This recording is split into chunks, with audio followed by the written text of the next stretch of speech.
Hello everyone, आप सब लोगों का स्वागत है इस जीके वीडियो में। साथियों, आज की वीडियो में हम लोग सामान्य ज्ञान के टॉप 50 एमसीक्यू प्रश्न उत्तर को देखने वाले हैं, जो कि सभी परीक्षाओं के लिए बहुत ही इंपॉर्टेंट रहने वाला है। तो वीडियो के अंत तक में जरूर बने रहें। तो चलिए साथियों, आज का जो हम लोग 50 एमसीक्यू प्रश्न उत्तर को पढ़ते हैं। तो साथियों, आज का जो पहला प्रश्न है भारत में डाक टिकट, है ना, भारत में डाक टिकट जारी करने वाला विभाग कौन सा है? तो ये संचार मंत्रालय होता है। आपका ऑप्शन ए राइट आंसर हो जाएगा, संचार मंत्रालय। आगे की ओर चलते हैं। दूसरा नंबर प्रश्न है साथियों, भारतीय सेना दिवस कब मनाया जाता है? तो भारतीय सेना दिवस 15 जनवरी को मनाते हैं। Option A right answer, 15 January. Next सवाल, तीसरा नंबर सवाल है भारतीय नौसेना दिवस कब मनाया जाता है? तो भारतीय नौसेना दिवस 4 दिसंबर को मनाते हैं। ऑप्शन बी, 4 दिसंबर को। आगे के प्रश्न की ओर चलते हैं साथियों। 4 नंबर सवाल है भारतीय वायुसेना दिवस कब मनाया जाता है? तो भारतीय वायुसेना दिवस हम लोग 8 अक्टूबर को मनाते हैं। ऑप्शन सी, 8 अक्टूबर राइट आंसर हो जाएगा। आगे 5 नंबर प्रश्न है साथियों। 5 नंबर प्रश्न है राष्ट्रीय एकता दिवस कब मनाया जाता है? तो राष्ट्रीय एकता दिवस ये 31 अक्टूबर को मनाया जाता है। ऑप्शन बी, 31 अक्टूबर को मनाया जाता है। नेक्स्ट सवाल है 6 नंबर सवाल है लौह पुरुष किसे कहा जाता है? तो लौह पुरुष किसे कहा जाता है? सरदार वल्लभ भाई पटेल को। Option B right answer, Sardar Vallabh भाई पटेल को। आगे 7 नंबर प्रश्न है साथियों। 7 नंबर प्रश्न है नेताजी के नाम से कौन प्रसिद्ध है? तो नेताजी के नाम से सुभाष चंद्र बोस प्रसिद्ध है। Option B right answer, Subhash Chandra Bose प्रसिद्ध है। आगे चलते हैं साथियों। 8 नंबर प्रश्न है महात्मा की उपाधि गांधी जी को किसने दी? तो महात्मा की उपाधि गांधी जी को किसने दी? तो रविंद्रनाथ टैगोर। ऑप्शन भी राइट आंसर हो जाएगा, रविंद्रनाथ टैगोर। आगे चलते हैं। 9 नंबर प्रश्न है साथियों लोकमान्य किससे कहा जाता है? तो लोकमान्य किसे कहा जाता है? तो इसको हम लोग तिलक को कहते हैं। बाल गंगाधर, किसको? बाल गंगाधर तिलक को। Option B right answer. Next सवाल की ओर चलते हैं। 10 नंबर सवाल है पंजाब केसरी किसे कहा जाता है? तो पंजाब केसरी साथियों लाला लाजपत राय को कहते हैं। ऑप्शन बी राइट आंसर हो जाएगा, लाला लाजपत राय। आगे चलते हैं। 11 नंबर प्रश्न है देशबंधु किसे कहा जाता है? तो देशबंधु साथियों किसे कहा जाता है? तो चितरंजन दास को। Option A right answer, Chittaranjan Das को। आगे चलते हैं हम लोग 12 नंबर प्रश्न पढ़ते हैं साथियों। Grand old man of India किसे कहा जाता है? Grand old man of India किसे कहा जाता है? तो दादा भाई नौरोजी को। ऑप्शन बी राइट आंसर, दादा भाई नौरोजी को। आगे चलते हैं। 13 नंबर प्रश्न है 13 नंबर भारतीय पुनर्जागरण का जनक किसे कहा जाता है? भारतीय पुनर्जागरण का जनक किसे कहा जाता है? तो राजा राम मोहन रॉय को। ऑप्शन बी हो जाएगा, राजा राम मोहन रॉय को। आगे बढ़ते हैं। 14 नंबर की ओर चलते हैं साथियों। 14 नंबर प्रश्न की ओर आर्य समाज की स्थापना किसने की? आर्य समाज की स्थापना किसने की? तो दयानंद सरस्वती ने। ऑप्शन बी दयानंद सरस्वती ने। अगला प्रश्न है 15 नंबर सवाल है रामकृष्ण मिशन की स्थापना किसने की? तो रामकृष्ण मिशन की स्थापना साथियों किसने की? स्वामी विवेकानंद ने। Option B right answer, Swami Vivekananda ने। आगे हम लोग 16 नंबर प्रश्न को पढ़ेंगे। वेदों की ओर लौटो का नारा किसने दिया? तो वेदों की ओर लौटों का नारा साथियों आपका हो जाएगा दयानंद सरस्वती ने। Option B right answer, Dayanand Saraswati ने नारा दिया था। आगे चलते हैं 17 नंबर प्रश्न की ओर। 17 नंबर प्रश्न है भारत का राष्ट्रीय पंचांग कौन सा है? तो भारत का राष्ट्रीय पंचांग साथियों शाक संवत है। आपका हो जाएगा ऑप्शन बी राइट आंसर, शाक संवत।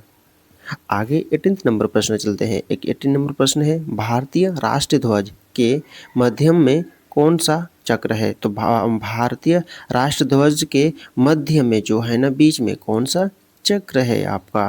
तो इसका राइट आंसर हो जाएगा अशोक चक्र साथियों, Ashok Chakra. Option B right answer, Ashok Chakra. आगे बढ़ते हैं।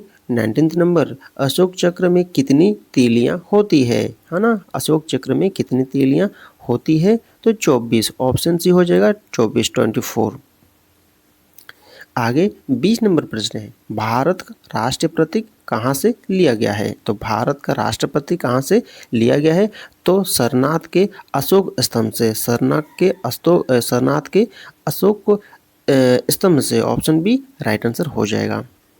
आगे बढ़ते हैं साथियों, 21 नंबर प्रश्न है, सत्यमेव जयते किस उपनिषद से लिया गया है? सत्यमेव जयते किस उपनिषद से लिया गया है? तो ये हो जाएगा मुंडा उपनिषद, है ना, उपनिषद से लिया गया है। आपका ऑप्शन सी राइट आंसर हो जाएगा, मुंड उपनिषद। ठीक है, आगे बढ़ते हैं हम लोग 22 नंबर प्रश्न है, ये इंपॉर्टेंट प्रश्न है, भारतीय ध्वज की लंबाई और चौड़ाई का अनुपात क्या है? आप लोग कमेंट बॉक्स में ज़रूर बताएं।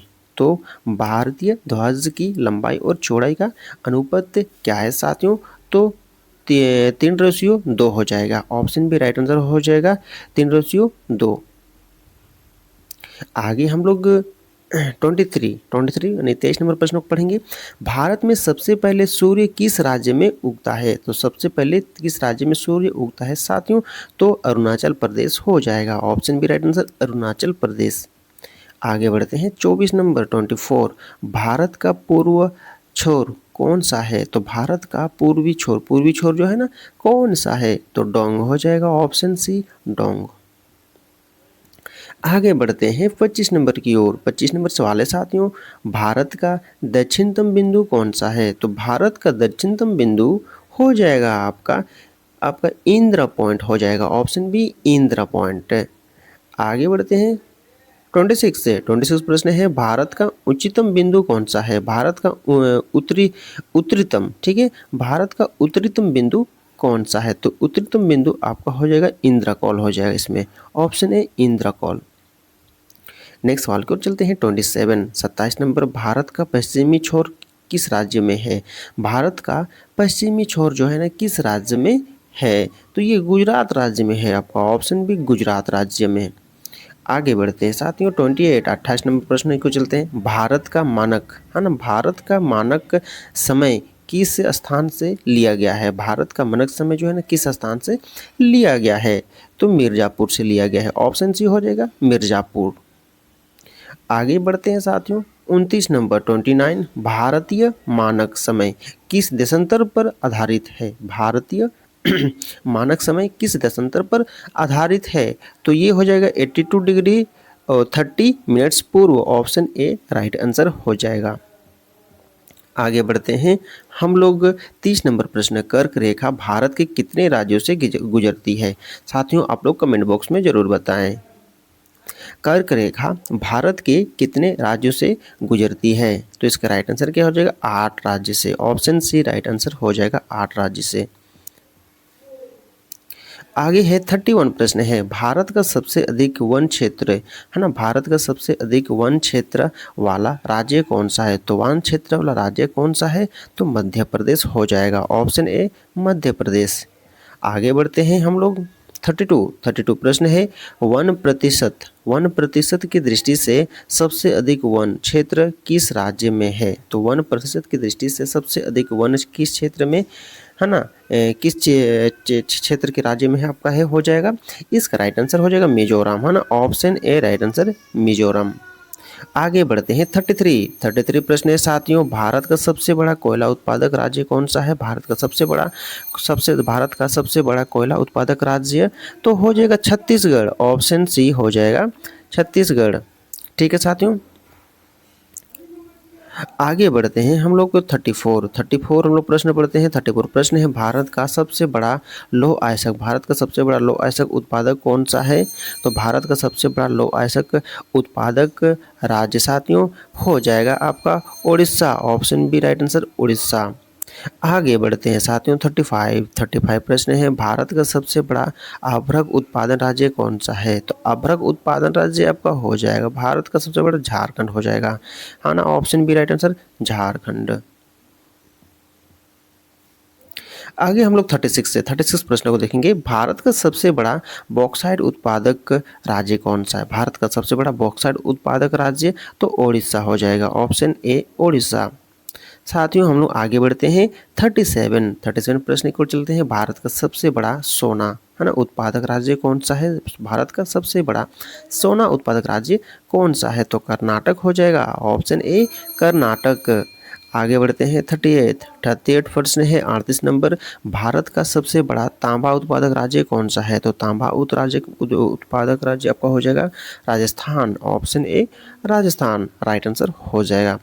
नेक्स्ट सवाल की ओर चलते हैं हम लोग 39 जो प्रश्न है साथियों, भारत का सबसे बड़ा सीमेंट उत्पादक राज्य कौन सा है? तो भारत का सबसे बड़ा सीमेंट उत्पादक राज्य कौन सा है? तो राजस्थान हो जाएगा, option A right answer Rajasthan.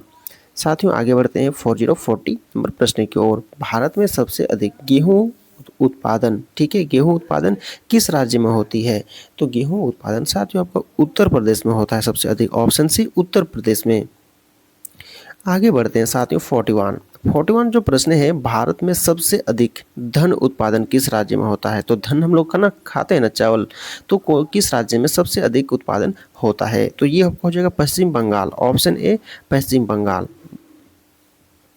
आगे बढ़ते हैं 42 प्रश्न है, भारत में सबसे अधिक चाय उत्पादक है ना उत्पादन जो है ना किस राज्य में होता है? चाय उत्पादन किस राज्य में होता है? तो आसाम, ऑप्शन सी चाय आसाम से जुड़ा हुआ है, ठीक है। आगे हम लोग 43 प्रश्न को पढ़ेंगे साथियों। 43 प्रश्न है, भारत में सबसे अधिक कॉफी उत्पादन, अब कॉफी कहाँ मिलता है? सर्वाधिक कॉफी आपका कर्नाटक में, ऑप्शन सी कर्नाटक में। नेक्स्ट सवाल को चलते हैं साथियों, भारत में सबसे अधिक रबर उत्पादन की राज्य कौन सा है? रबर उत्पादन का राज्य पूछा गया है तो इसमें केरल हो जाएगा, rubber Kerala, option B right answer Kerala. आगे बढ़ते हैं साथियों 45 प्रश्न है, भारत में सबसे अधिक गन्ना उत्पादन किस राज्य में होता है? अब गन्ना का पूछा गया, गन्ना साथियों किस राज्य में होता है? तो ये हो जाएगा आपका Uttar Pradesh, option B right answer Uttar Pradesh. Next सवाल को चलते हैं 46 प्रश्न है, भारत में सबसे अधिक कपास उत्पादन किस राज्य में होता है? भारत में सबसे अधिक कपास उत्पादन किस राज्य में होता है? तो कपास उत्पादन आपका महाराष्ट्र में होता है सर्वाधिक, option B right answer Maharashtra. आगे पढ़ते हैं साथियों हम लोग 47 प्रश्न की ओर चलते हैं, भारत में सबसे अधिक मसाला उत्पादन किस राज्य में होता है? तो मसाला उत्पादन किस राज्य में होता है? ये केरल हो जाएगा, option A right answer Kerala. आगे बढ़ते हैं हम लोग 48 प्रश्न की ओर, भारत में सबसे अधिक के समुद्री मछली उत्पादन किस राज्य में होता है? समुद्री मछली उत्पादन जो है ना किस राज्य में होता है? गुजरात, याद रखिएगा, option A right answer Gujarat.